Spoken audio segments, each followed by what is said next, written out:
take it from the 50% for giving loans to temples. What Prabhupada said was just come up with extra money. Don't change that, but just add, increase to build this. That's how much we need. And anyway, at the end of this period, just so you know, those devotees who were selling books, the English books, from the end of 74 to sometime in 76, in addition to funding the whole BBT, printing and giving loans, they came up with an additional, in US, in those years, 70s, 1970s, $1 million was sent to this temple to build this.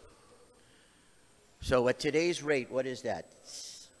160 rupees is $1, so 60 million rupees? 600 million rupees?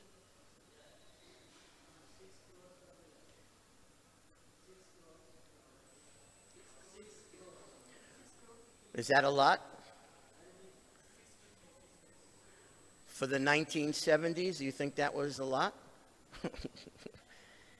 And it wasn't stop what you're doing and take all your money, and this was continue what you're doing, but just come up with an extra $1 million in 1 year. So anyway, I don't want to make a long story from this, but we used to wear buttons that said, double it. That's all it said, double it. That meant whatever book distribution you were doing, double it. Do twice as much. And that became our, Prabhupada gave this order. And we shared the order with all the book distributors. Now we have to double it. Prabhupada liked the slogan of doubling it. And there's many stories I could tell you, but just by way of this introduction, it happened by the order of the pure devotee. It happened that we doubled book distribution to raise that extra money. And that's why I said that for any devotee in the world still alive from those years, if they come to this temple, they may not even realize what the connection is from what they did, what book selling they did, but when they come here and they see these gorgeous deities, the amazing, most beautiful deities, most merciful, just opulent deities, something happens, whether you know it or not. You feel it immediately that you did some service for them. They let you feel that. I'm trying to share with you what I'm feeling right now from them, from your deities. And any book distributor would feel that by coming here, that we became their servants and your servants. And that's Prabhupada's mercy on us, that by being his eternal servant, he made us the eternal servant of your deities as well. So thank you all for maintaining this wonderful temple. And thank you, Srila Prabhupada, for letting us be a tiny servant to these amazing deities. Hare Krishna.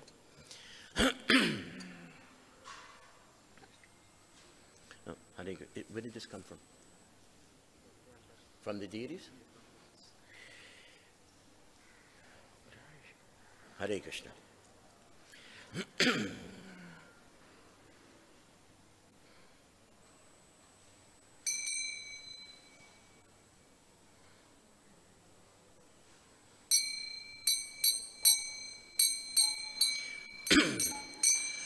Jai Radha Madhava Kunja Bihari.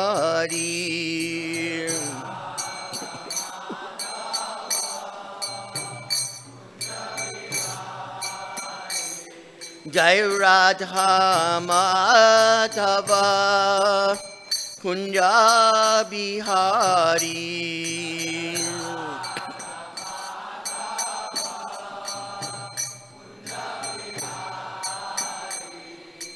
Gopi Janna Vallabha Girivaradari.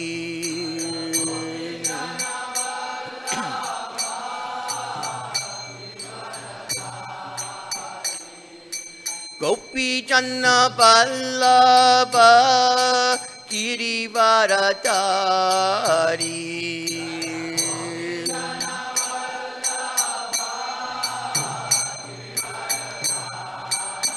Yashodanandana Praja Janaranjana.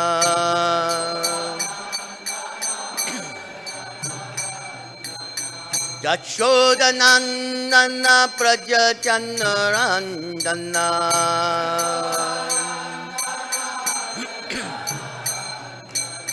Jamuna Tira Vanachari.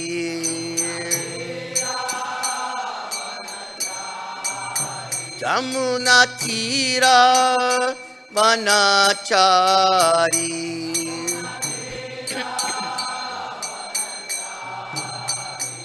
Jaya Radha Madhava Kunja Bihari.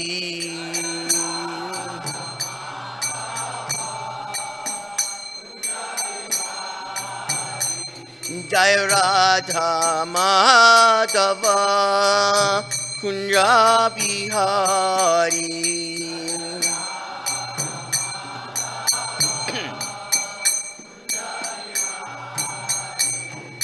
Gopi Janna Vallabha Girivaradari.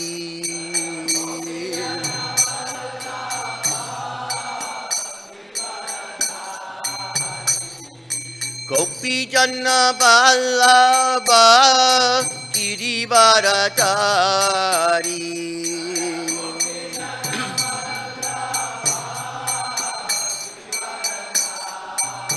Yashodanandana Praja Janaranjana.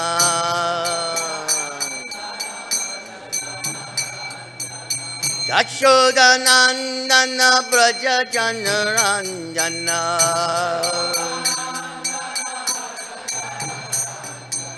Jamuna Tira Vanachari. Jamuna Tira Vanachari.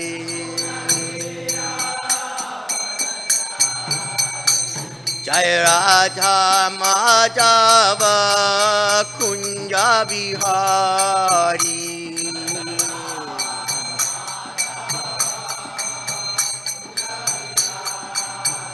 Jai Radha Madhava Kunja Bihari.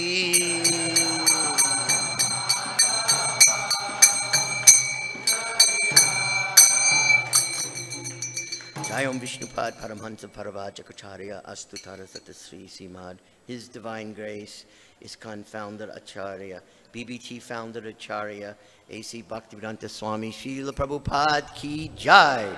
Ananta Koti Vaishnava Brinda Ki Jai. Nam Acharya Srila Haridas Thakur Ki Jai. Premshika Hosti Krishna Chaitanya Prabhu Nityananda Sri Advaita Gadadhar Sivas Adi Gaur Bhakta Brinda Ki Jai. Sri Radha Krishna Gopa Gopinath Shamakunda Radha Kunda Kira Govardhan Ki Jai. Sri Vrindavan Dham Ki Jai. Sri Mayapur Dham Ki Jai.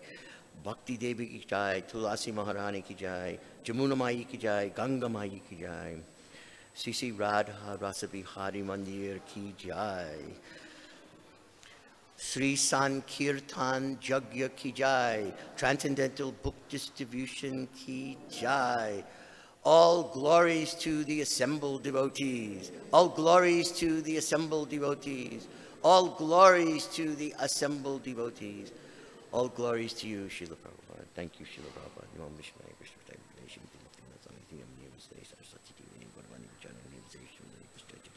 Hare Krishna. Om Namo Bhagavate Vasudevaya. Om Namo Bhagavate Vasudevaya. Om Namo Bhagavate Vasudevaya.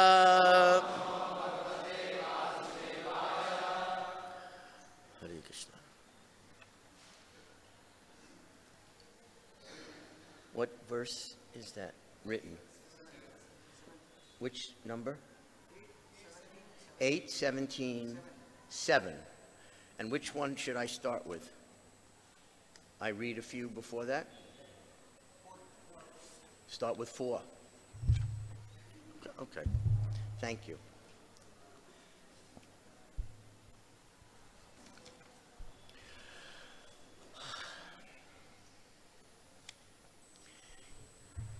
Srimad Bhagavatam, 8th Canto, Chapter 17, entitled, The Supreme Lord Agrees to Become Aditi's Son.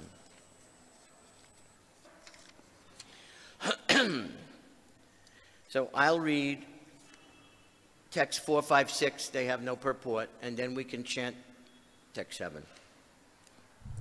Okay. Tasya pradurabhutata Bhagavan Adipurusha Pita Vashas Chatur Bahu Shankha Chakra Gadadara. My dear king, you know which king this is, right? Parikshit Maharaj. And who's speaking to him? Shukadev Goswami.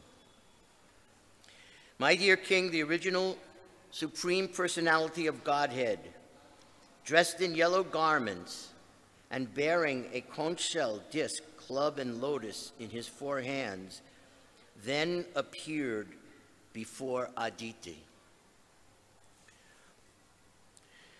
Tam netra gocharam bhiksha sahastotaya saddaram nanama bhuvi kayena dandavat priti vivala. When the Supreme Personality of Godhead became visible to Aditi's eyes, Aditi was so overwhelmed by transcendental bliss that she at once stood up and then fell to the ground like a rod to offer the Lord her respectful obeisances. Sotaya badhanjalir iditam stita not seha ananda jalakulik shana babun tushnim pulaka kulakritish tadarashanat yutsava gatra vepatu. Aditi stood silently with folded hands, unable to offer prayers to the Lord. Because of transcendental bliss, tears filled her eyes. The hairs on her body stood on end. Because she could see the Supreme Personality of Godhead face to face, she felt ecstasy and her body trembled. So now this text 7. You can chant with me. Pritya Shanai Gadgadaya Gira Harim Tushtava Sa Devi Aditi Kuru Udvaha Udvikshati Sha Pibati Eva Chakshusha Ramapatim Yagyapatim Jagatpatim Prityashanar Gadgadaya Giraharim Prityashaner Gadgadaya Giraharim Tushtavasa Devyaditi Kurudvaha Tushthavasa devyaditi kurudvaha Udvikshati sa pibati vachakshusha Udvikshati sa pibati vachakshusha Ramapatim Jagyapatim Jagatpatim Prityashanayar Gadgadaya Gira Harim Tushtavasa Devyaditi Kurudvaha Udvikshati sa pibati vachakshusha Ramapatim Jagyapatim Jagatpatim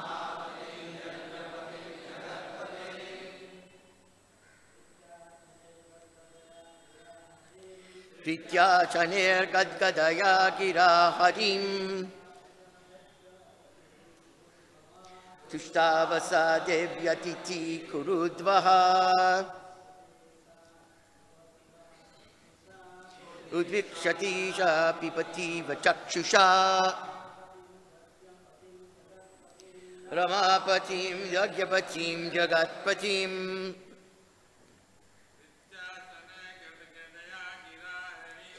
Vityachaner Gadgadaya Gira Harim Tushtavasa Devyaditi Kurudvaha Udvikshati Chakshusha Ramapatim Jagyapatim Jagatpatim Prityachaner Gadgadaya Gira Harim Tushtavasa Devyaditi Kurudvaha Udvikshati sa pabitariva chakshusha Ramapatim Jagyapatim Jagatpatim Vichashaner Gadgadaya Gira Harim Tushtavata Devyaditi Kurudvaha Udvikshati sa pipati vachakshusha Ramapatim Jagyapatim. Any Matajis want to try?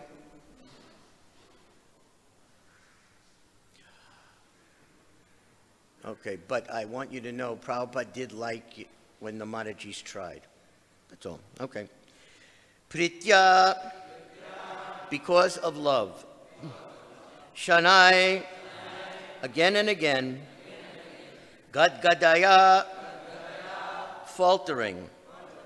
Gira, with a voice. Harim, unto the Supreme Personality of Godhead.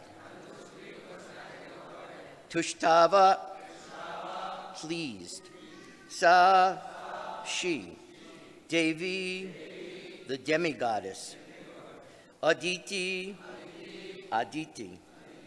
Kuru Udvaha, O Maharaj Parikshit. Udvikshati, while staring. Sa, she. Pibati Iva, appeared as if she were drinking. Chakshusha, through the eyes.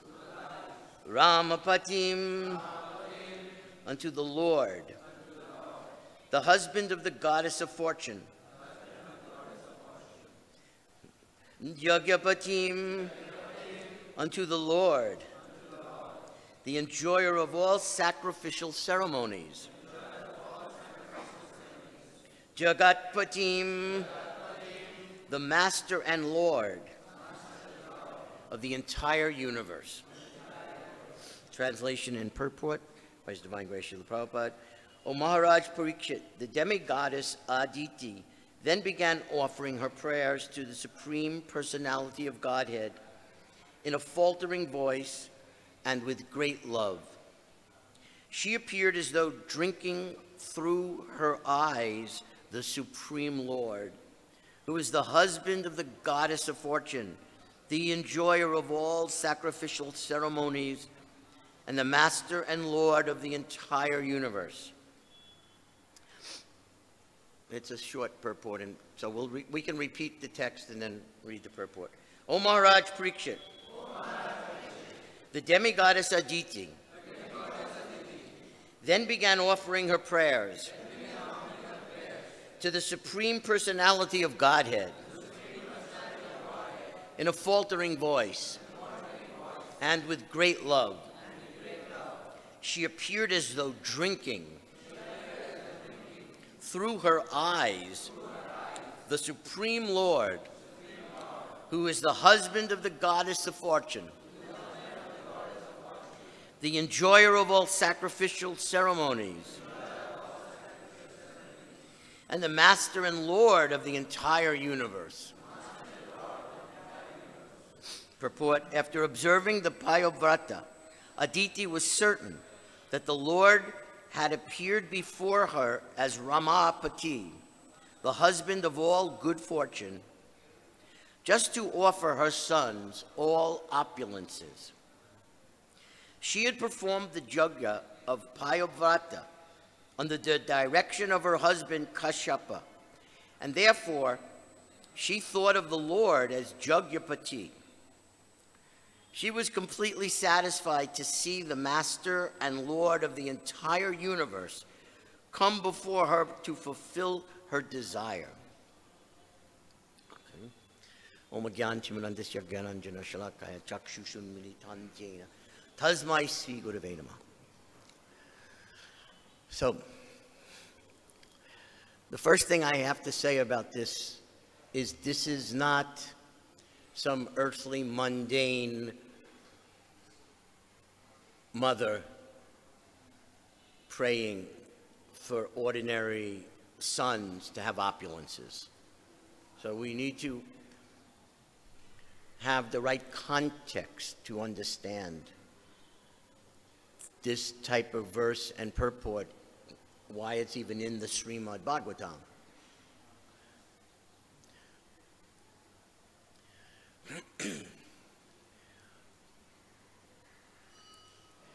We're reading a section of the Bhagavatam going back even to the 6th canto. After the 5th canto, the description of the universe has been given. Now, Sukadeva Goswami is beginning to explain how this universe operates, how it's managed, how universal affairs are conducted, and how there was a great secondary creation involving hundreds and thousands and tens of thousands and even millions of goddesses and gods from the heavenly worlds who are, it takes many souls to manage the affairs of the universe. And it's not that surprising. How many people does it take to manage the affairs of one city? You have a governing person, maybe a mayor. You have a city council. Then you have dozens and dozens of departments: police department, sanitation department, water department, electric department, jail department, food distribution. There's so many things that are involved that really involve thousands and thousands of people just to maintain one city. And this city is a tiny little spot on the map of the earth. And the earth is a tiny little spot on the map of the universe. So we're talking about Aditi, the mother of these demigods and demigoddesses, the mother of all these different personalities that are running this universe. So for her to pray for her sons to be restored to their position is not completely a materialistic idea as we see with mundane parenting here on earth. The purpose behind it, okay, naturally she has the motherly emotions, which are very strong emotions. The emotion of a mother, the love of mother for her children is so strong in its elevated state, it resembles, it gives us a glimpse of what spiritual love is. Just a glimpse. It's a shadow, even though it's so intense, because the spiritual original emotion that this comes from is the emotion not just of Krishna being a parent, but of Krishna's devotees. It's inconceivable and feeling as if they're a parent of Krishna. But here in our world, the emotion, the elevated emotion of a mother for her children, that love is as close as you'll see in this world to something that's pure, in the sense that it's unmotivated, and whatever the children do, it's there. It's uninterrupted. So we can get a glimpse of love, spiritual love, from just seeing the love of a mother. It helps us to see some examples and then imagine what the spiritual reality of that emotion really would be like. You take the emotion of a mother and you multiply it 100 times. Well, that's not enough. Maybe, what are we here on earth compared to these demigods? Okay. What is a human here on earth compared to a little ant? Are we 10,000 times more complicated, more intelligent, having more power? 100,000 times? Just on this one world, that difference between one species and another, just imagine that is the difference between humans on this earth and the devas. So, in other words, the ant can't imagine that we build these things, how these things are built, that they has no idea or conception of our life as humans. Similarly, we really have no conception of the life of these devas. It's beyond our, as Prabhupada called it, puny or teeny brain of a human to grasp. When Srila Prabhupada first gave us the Srimad Bhagavatam first canto, he wrote in volume 2 a foreword or an introduction. Some years ago, even before my time, the decision was made to use the introduction from volume 1 in all 3 volumes.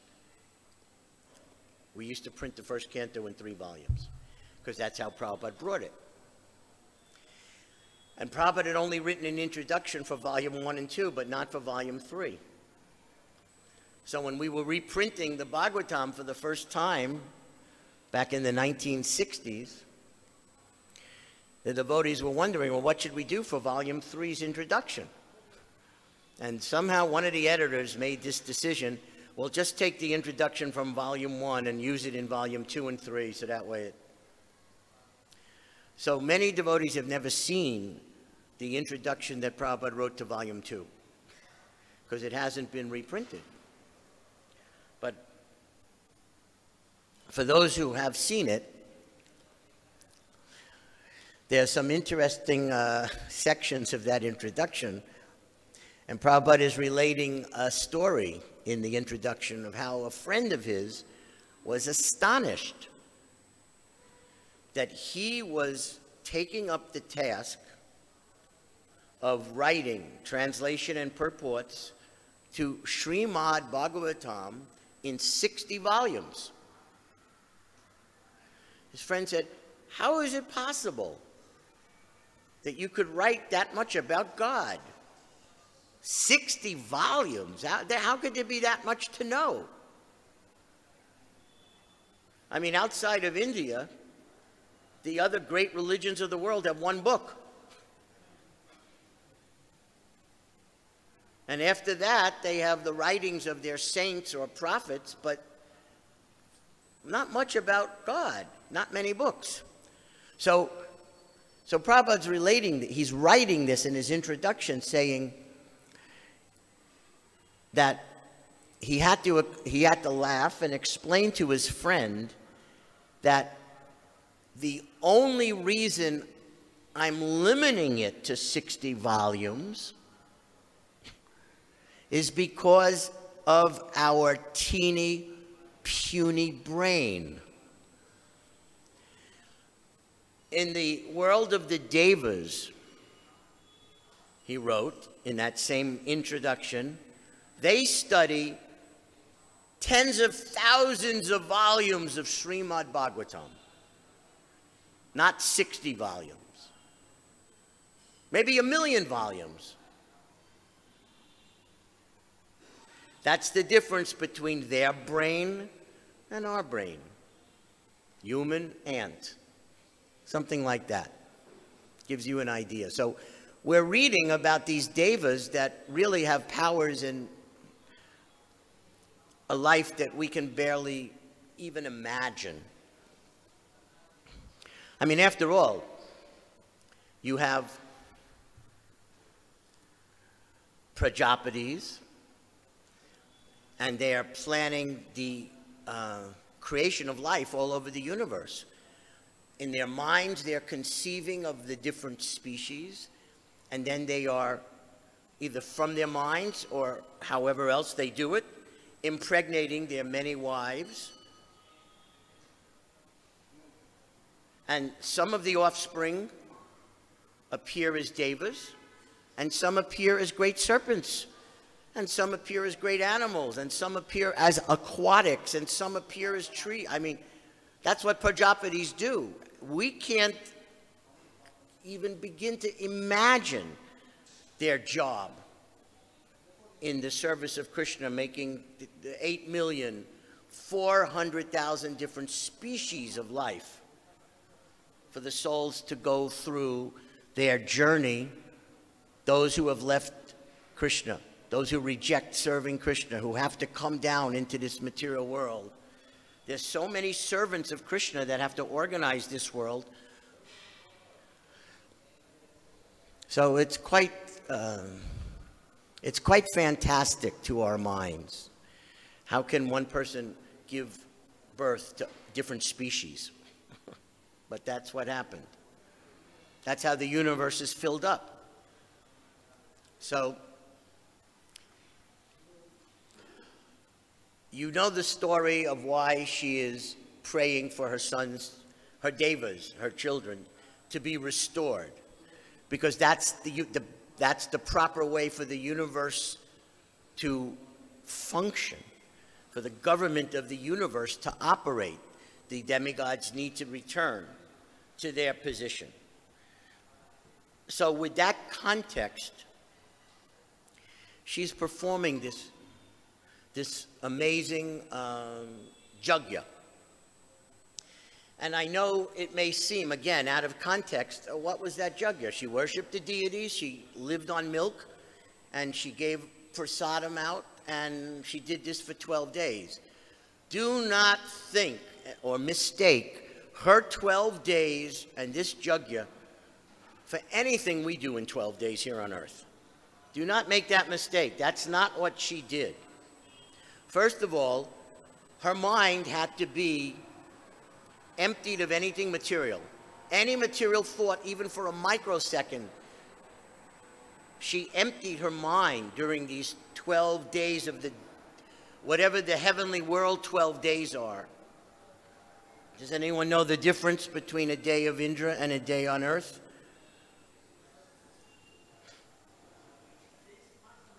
I can't hear.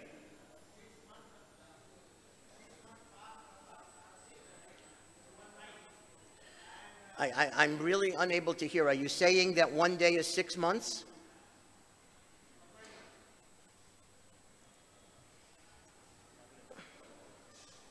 Hare. So earthly planet, when past 6 months, that is the one night. And when other 6 months passed, that makes together one day. So one day on Earth is, on Indra's planet, is 1 year here on Earth? Yeah. Okay. So let's use that 12 days, this yajna she did. Fasting except on milk, keeping her mind in a state of samadhi, not allowing one material iota of anything to enter her mind, worshiping the deities in her time, day and night continuously. No other eating and no other sleeping took place. And during that worship, and of course worshiping deities involves offering wonderful foods prepared with love, then she had to distribute them day and night, no rest, no break from this pure marathon, if you want to call it that. And she did it so expertly that God himself appeared before her. So that's another interesting part of this story. When you study how this universe is operating by these devas, starting with Lord Brahma, and going all the way down, the Prajapatis, the Manus, all the different levels of government management, how do they get their powers? How does this happen? They have to perform great yajnas, great austerities. We read about these amazing austerities that they perform. Lord Brahma, for what, 100 years? Of his time, we don't even know what that means. Just to have the purity of sacrifice for Krishna's pleasure, that he will get the ability to make the world the way it's pleasing to Krishna, the way Krishna wants it designed. And each of the Prajapatis had to go through the similar, unbelievably difficult yajnas and austerities to become empowered to do their service. And here is another story of a great soul, Aditi, performing great yajna to satisfy Krishna. The Bali Maharaj is the leader of all these demons, but because he's so protected by the Brahmins, he's indestructible, right? The devas cannot defeat him by any force. And they are advised to flee because there's nothing they pray to their spiritual master, please give us powers. And he says, it's impossible. They already have too much power from Brahmins. Great, great Brahminical souls have blessed them. You cannot defeat them with any material power. Even if you went all the way to Brahma and prayed for benediction, you can't defeat them. So this was the beginning of the plan for the Supreme Personality of Godhead to appear as Aditi's son, which will finally lead to the restoration of the universal government and Bali Maharaj giving up the universe. So I think the point I'm trying to make about having to sacrifice and perform great yajnas in order to be empowered to do your service is something that we have all experienced in our life, in our Krishna Consciousness movement. When Srila Prabhupada first began this movement. And he started training up his first disciples, as you know. They had no cultural background in Krishna consciousness. They were not Indian. They had no background, no family religion, no cultural background. So brand new. Taking someone that didn't know anything and had no reference to Vedic culture from anything in their life. So he starts making devotees, 1966, 1967. What happens by 1968? He's taking devotees that are 2-year devotees. Maybe they've been only 2-year devotees. And he's sending them, here, go to this city and open up a temple. Just do it. And some of them, he's saying, leave your country. Leave your family, leave your country. Go to another continent and open up a temple. They've only been devotees for 2 years. And it's not like they ever heard of Krishna consciousness in their youth from their family. They're not Indian. Can you imagine what these first devotees did, what the sacrifice was? Taking the order of their spiritual master, giving up everything, giving up anything resembling material comfort and just going and doing. That was their sacrifice. And by that yajna, they were successful in starting temples all over the world. There are many examples of how the performance of great yajna empowered devotees in our movement. In 1969, for example, Srila Prabhupada had, he was continuing his translation of Srimad Bhagavatam. He was just starting the 3rd canto when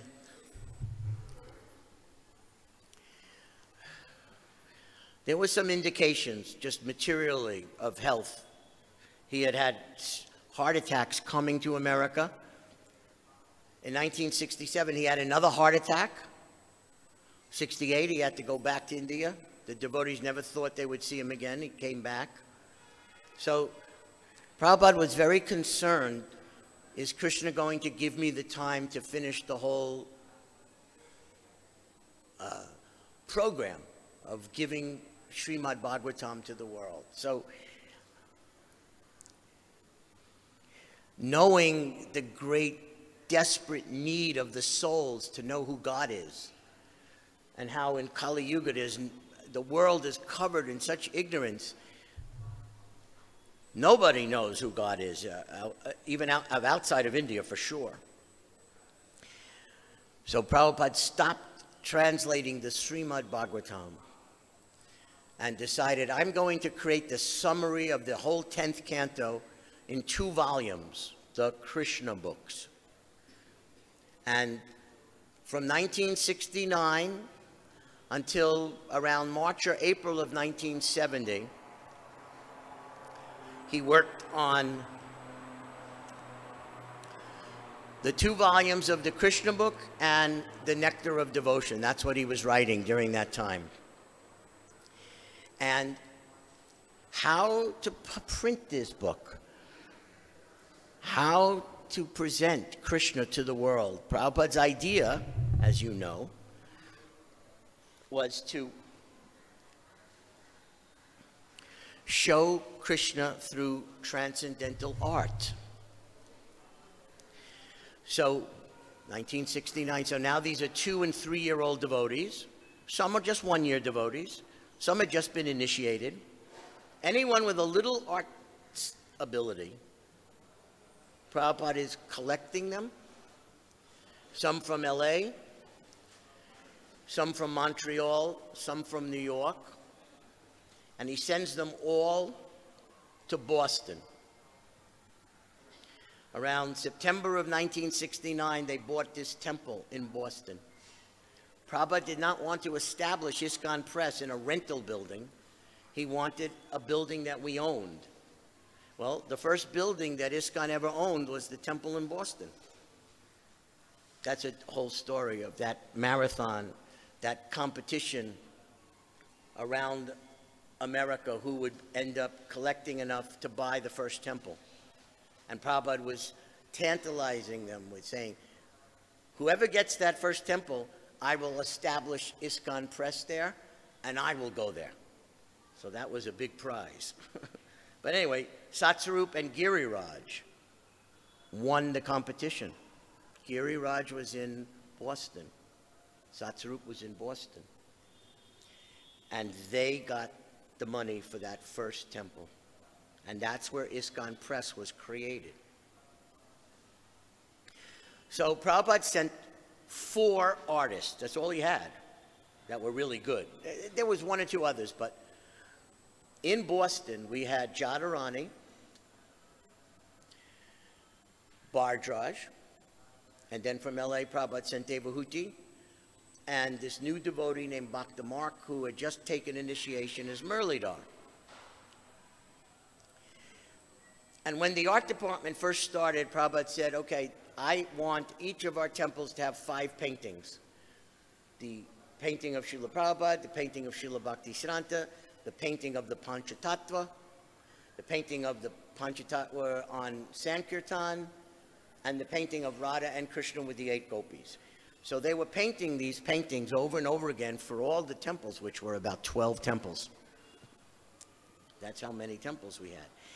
And so now it's time in Prabhupada's vision to give the world Krishna. So he tells his artists, I need a painting a day.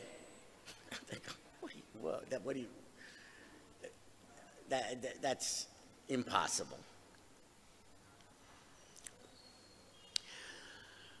Yes, I'm not the first person to say to Prabhupada, that's impossible.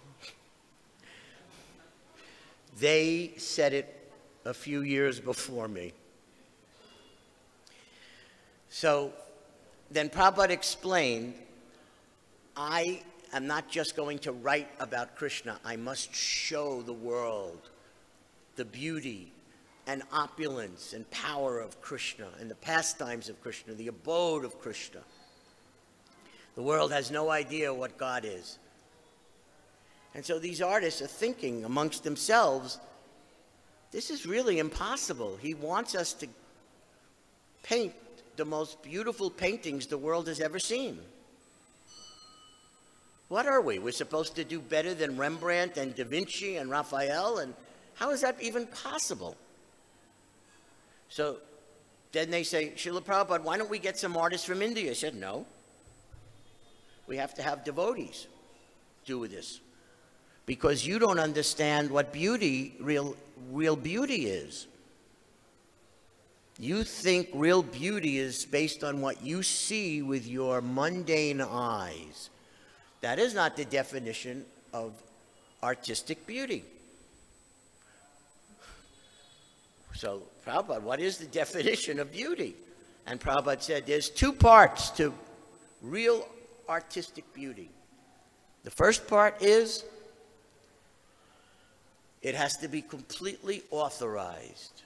There can't be any speculation, any imaginative idea as the artists of the world create imaginative things based on what they see. No, this has to be purely based on Shastra. That's the first definition of absolute beauty. It's beyond mental speculation. It's perfect. Then the second definition, it can only be created with bhakti. It is not a material skill. No matter how much a mundane person practices, their art may appear beautiful to your dull senses, but not to the eyes of a pure, realized soul. A pure, realized soul looks at art and sees, is there bhakti in the creation of this art? And Prabhupada said, that is how you create spiritual art. So after teaching them this, they still felt very inadequate. Prabhupada, we don't have the skill. We know what you're trying to accomplish, but we will fall short. Our art is primitive, is simple, childlike, and you should send us to Italy and let us study the great masters of the Renaissance, and in a few years we'll come back. And so that was their proposal to Srila Prabhupada. And Srila Prabhupada said, no, we're not interested in that.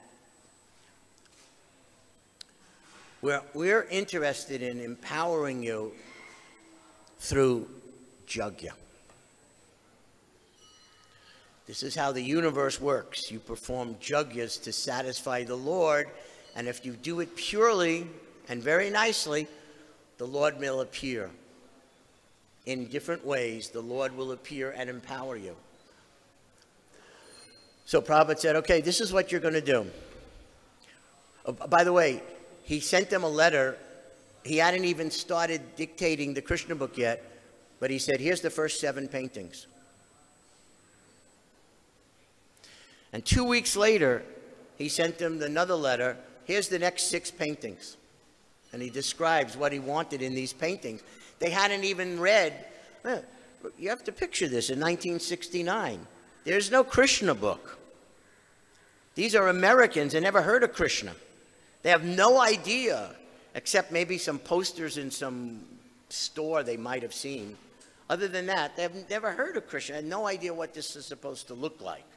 And Prabhupada's already writing letters. These are the first 7 pastimes. These are the next 6 I want painted, and so on. So when Prabhupada rejected their idea to go to school, art school, he said, no, you're going to sit in front of the easel. This is your yajna. You sit in front of this easel. To tell you the truth, they did not have easels. This is 1969, Boston. Coldest winter in the history of Boston, up in a century. Somehow they found enough money to get wood to make the frame and to stretch the canvas, but there was no easel. They either leaned it against a wall in the attic, or they had it flat on the floor and they were leaning over it. And they were wearing heavy winter coats, and they were wearing heavy gloves, because there was no money to heat the temple in 1969 Boston. They could not get the heat up to that attic, and that's where the art department was. So this is like the worst. First of all, no artist paints like that. It's impossible. There's that word again. You're wearing a bulky jacket, sweaters, and layers of clothing, and gloves, and you're supposed to paint masterpieces that are more beautiful than Da Vinci and Raphael. So Prabhupada said, you just pick up that brush and you sit in front of that canvas, and the whole time you chant the Hare Krishna Maha Mantra. And while you're chanting, this will be the most intense chanting of your life. You will be crying to Krishna. You feel helpless. The task is completely beyond any of your abilities. So naturally, you feel desperate. You feel helpless. You feel anxiety. And you're so determined to follow my order and do this that all you can do is chant Hare Krishna, Krishna Krishna, Hare Hare, Hare Ram, Rama, Rama, Hare, Hare. And with each syllable, you're praying to Krishna, please, take my hand, take control of it, make it your instrument, move it any way you want. I have to do this for Prabhupada, and I don't know how. Krishna, 8 hours, 10 hours a day chanting. I don't know how many rounds that is, but that was all they did. And Prabhupada said, if you do that every single day, day after day after day, that's how you will learn how to paint spiritual windows to the spiritual world, amazing spiritual art.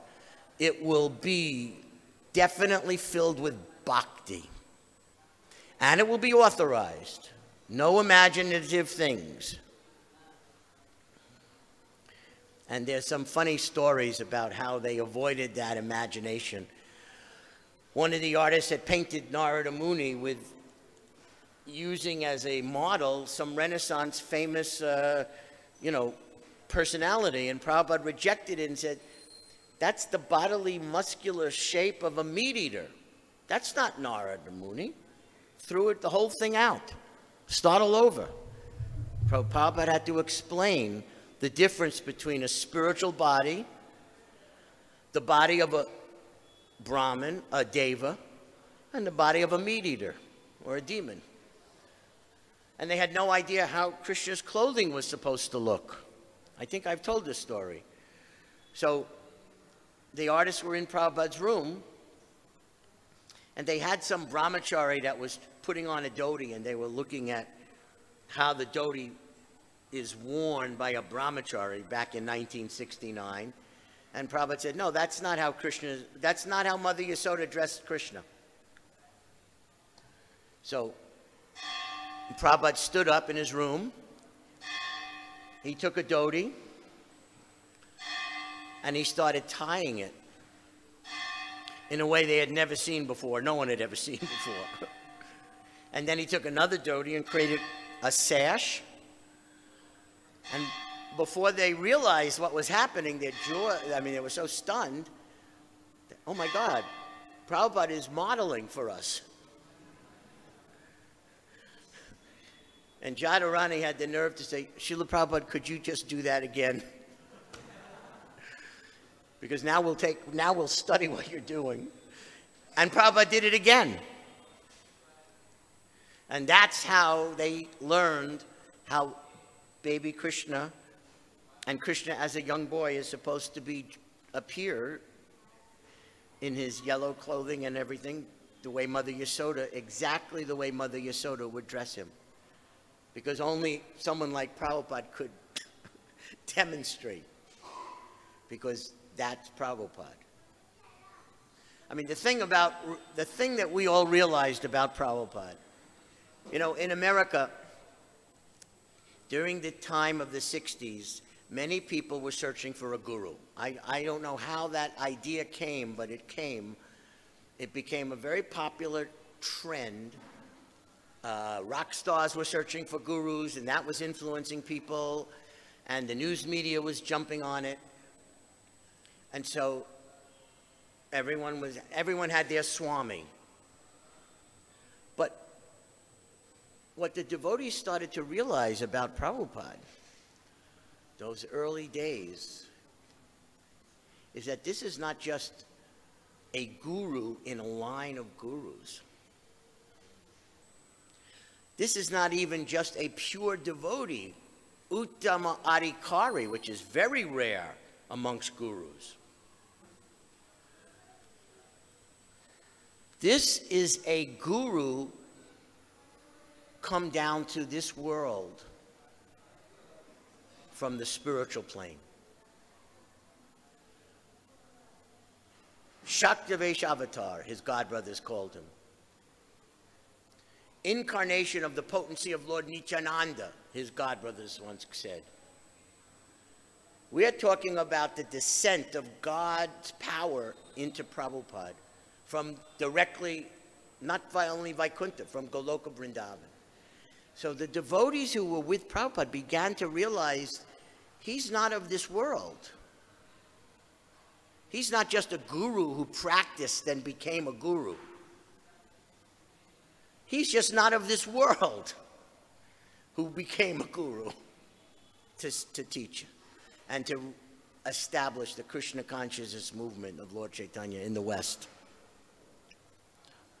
So that level of realization and faith made the devotees willing to do anything that Prabhupada asked. Anything he asked, they were willing to try because they knew he's not just a regular person becoming a guru. He's an eternal Nitya Siddha who descended to act as a guru. Very unique, very unusual. So anyway, getting back to our story of this yajna in the coldest winter, the artists start doing this, and they also had to give up their ego because they realized we can't make enough paintings that Prabhupada wants. He wants 100 paintings. Now let's see. September, October, November, December, January, February, March. The book is going to be printed in April. So we got 7 months to do 100 paintings. And each artist on their own might have taken 3 to 4 months to do one painting, and there were only 4 artists. So because Prabhupada had asked, and because they had this realization of Prabhupada's position, and because they realized what he was about to do is bring God to the world for the first time, because they were so caught up in it, they were willing to do anything to assist, to be a servant. So for an artist to set aside his ego or her ego is not easy. It's very hard. But they created an assembly line where Bhadraj would mastermind the painting in terms of the sketching of it, the composition of it, planning the detailed composition of how it was going to be. And then Jadharani would come and start filling in the colors as best she could. And then Murlidhar would come and add the final details. And by doing this, they produced one painting per week, 7 months in a row. So they had to do more because, wait, 7 months times 4 is 28 weeks? No. They came up with 100 paintings, so what is that math? Let's say it was 8 months times 4 weeks. That's 32 weeks. That's 3 paintings a week. Now, one artist was not in the assembly line. Her name was Devahuti. She had a different style, and they felt it best, both based on her age. I mean, after all, she was in her 30s. That was considered very old. They felt, and she has such a unique style, so let her paint her own paintings. So she did about 12 paintings for the Krishna book, and the assembly line did the rest. Anyway, by the time we sent it to the printer in April, and you know the story from Shamasundar's book about how we had no money, and Dinapan was owed so much money for Back to Godhead magazines, they were not going to print the Krishna book. And Prabhupada reminded Dinapan that when he first met them, he said, I want to establish 2 lines. 1 line for printing magazines, 1 line for printing books. And they said, yeah, but you owe so much money on this first line, why would we ever give you credit for the second line? And that's when Prabhupada sent Shamsundar to George Harrison, got the money, sent it to Dinapan. Okay, I'll pay you up front on line number 2, the book line, with a deposit, and then you print the rest. And they agreed to that. So all these things were happening. And when the Krishna book came out in April of 1970, it had the 2 volumes, you add them up, about 9,500 paintings were done by that yajna. that sacrifice, that giving up of any feeling of comfort, any feeling of personal enjoyment on the mundane bodily platform, just complete jugya, 24 hours a day, that's what they were living. That's how they became empowered. Same way devotees that were sent to open temples became empowered. Same way book distributors became empowered. Finally, when Prabhupada told us print 17 volumes in 2 months. Now 17 volumes, and each volume has 6 paintings. That's 100 whatever. In 2 months, that's not possible. It was so easy for me to say to Prabhupada that was impossible. And I was such a fool to tell someone who knows God, who comes from God's world, that something is impossible. I mean, as soon as Prabhupada told me what a fool I was, the first thing that happened in my brain was I started picturing the planets floating in the universe perfectly, and the orbits, and days and nights, and how rain falls throughout the universe to nourish and cause. I started seeing a little glimpse of the universe, the power of God. And I immediately felt like an idiot. How could I say something's impossible? What could possibly be impossible when you're talking to God or his representative? It's foolish. So, our jugya for the 17 volumes was similar. Give up eating, give up sleeping. Literally give up eating and sleeping for 60 days, 2 months, and just work around the clock. And as it says in Bhagavad Gita, Krishna says, for my devotee, I'll preserve what they have and I will carry what they lack.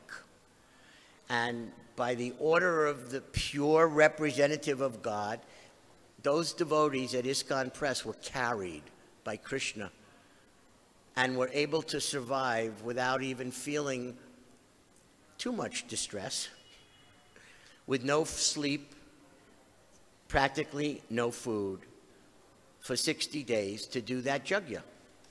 So we have this history in our movement that resembles some of the stories you're reading in the Srimad Bhagavatam.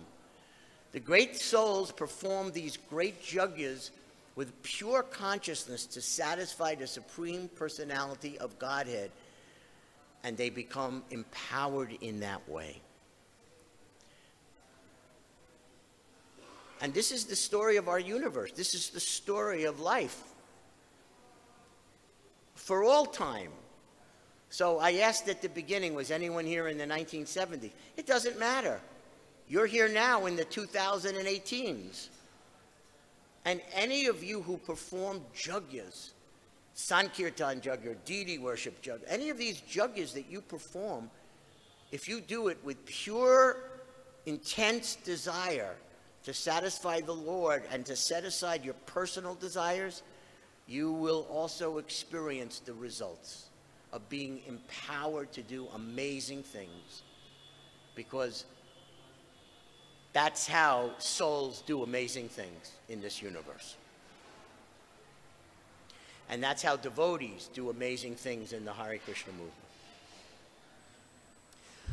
Okay, so anyone want to make a comment or questions? Yes. Yeah. Is there a mic?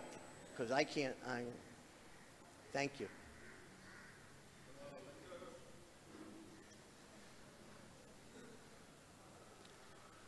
The demigods were displaced from their position. Who was managing the affairs of the universe, like rain, wind, fire? Bali Maharaj took over everything. They were captured. So yes, he took that over. And they all assumed different forms. They gave up appearing as demigods. They transformed themselves. Again, These devas have abilities that our puny brains can't even imagine, and they hid in different places all over the universe in different forms. Probably some as animals, some as this, some as that, waiting until there would be an opportunity to return. But whoever conquers the heavenly world has to then run the universe their way. But they have to maintain those things. Yes. Hiranyakashipu had to do that, and Bali Maharaj had to do that. They can't let everything fall apart.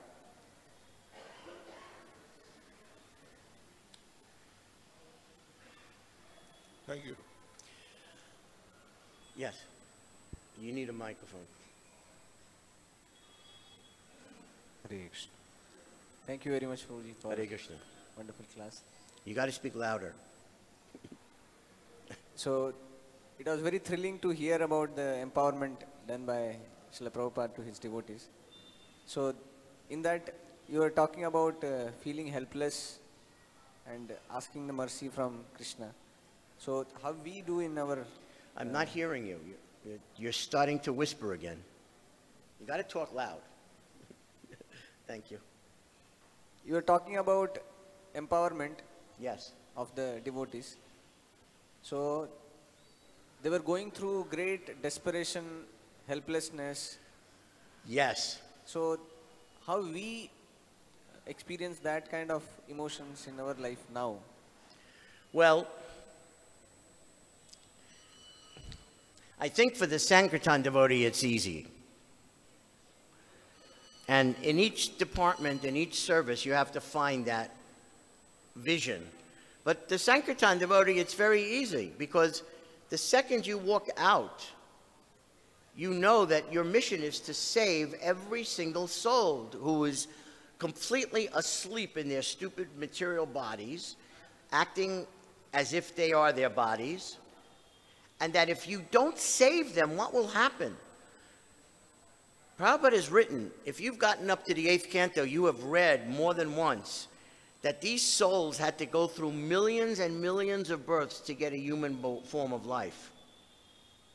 Millions of births. And now they finally have the human form of life, and if you don't awaken that soul in this age of Kali, where their life is just non-stop sinful activity, sinful thoughts, sinful desires, sinful acts, then the whole process will have been wasted, and they will be sent way down. Maybe not see another human birth for thousands of births, maybe longer, millions of births. How does that not make you feel desperate to save them? They're all part of Krishna. You're part of Krishna. They're family. They're your family. And they're going to hell. And you can't not feel desperate. You can't just ignore it. Oh, I don't care if they go to hell. No, you can't think like that or feel like that. You're a Vaishnava. The quality of Vaishnava is to be compassionate to every soul. So, feeling desperate is natural. In fact, if you are not feeling desperate, you better chant better rounds and hear and pray better. Something's not right. Because the definition of a devotee is he wants to save the whole world. And he's very desperate to save the world before these souls go to hell. When you're done with your rounds and you're done with your study, you should be feeling, I can't wait to get out there. I'm like the fire brigade. I got to put out the fire of material life. I'm the first responders. I've got to save them. We are training devotees to be first responders, warriors in the war against Maya. So naturally, you should be bursting and feel that desperation. I've got to, and it's beyond my power. Krishna, please, you give me the words. You make my words touch their heart. I think this is a normal feeling for everyone to have. I pray you all have that feeling. Thank you very much. Glories to Prabhupada. Hare Krishna.